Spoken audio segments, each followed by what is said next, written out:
Hi everyone, it's Jess. Today I would like to show you how to make this really beautiful crystal floral pendant.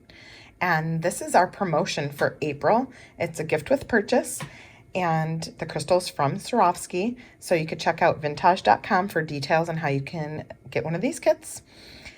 So I'm gonna get started and show you how I made this.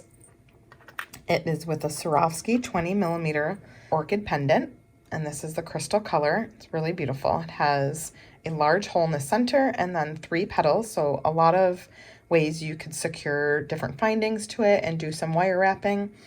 And I immediately thought of our natural brass blossoming duet. This is a really pretty piece as well with some detailed little floral pieces and vines and leaves and different areas and loops where you could wire wrap and connect.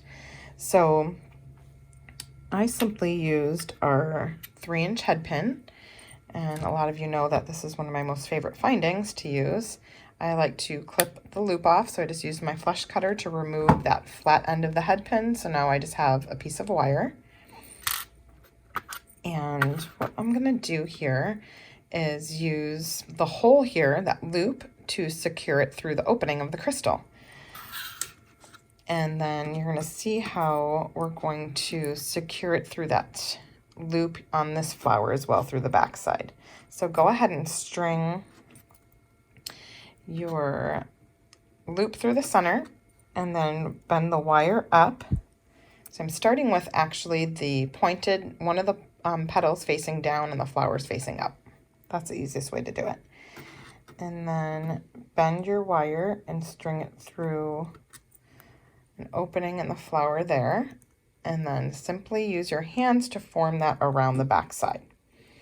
So you could see that this here is on the back side, and I'm going to take those flowers and then form them around.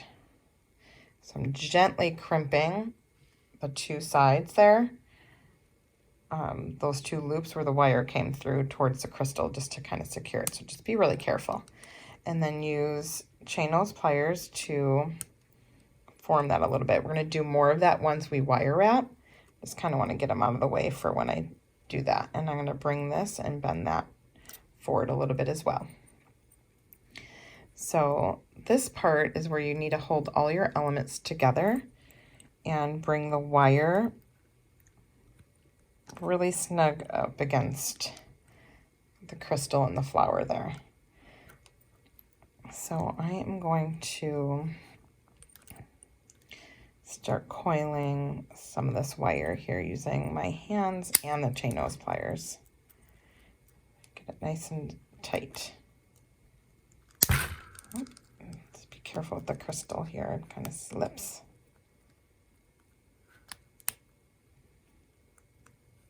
So I'm just bringing a couple coils around.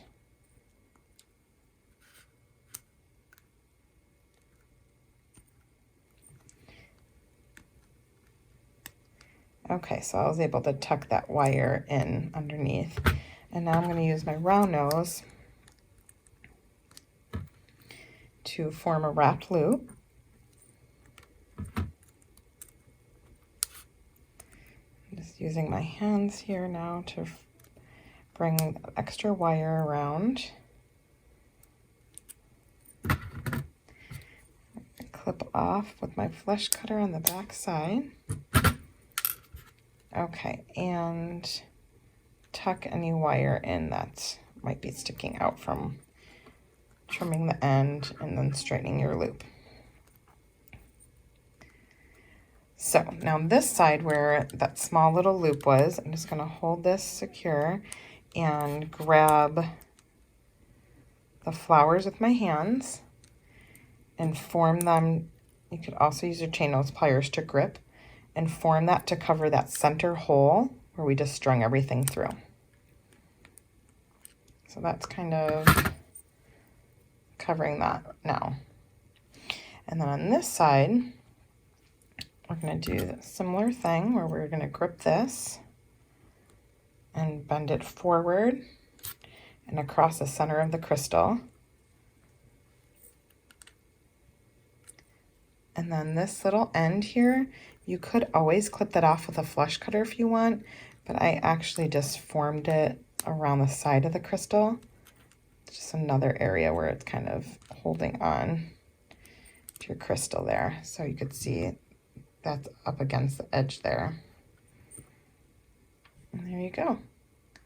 So it's pretty free form just by manipulating the flower petals and moving them around.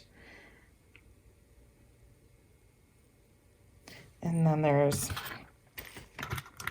a 7.25 millimeter cable jump ring included, or you could just simply string that through the loop you made.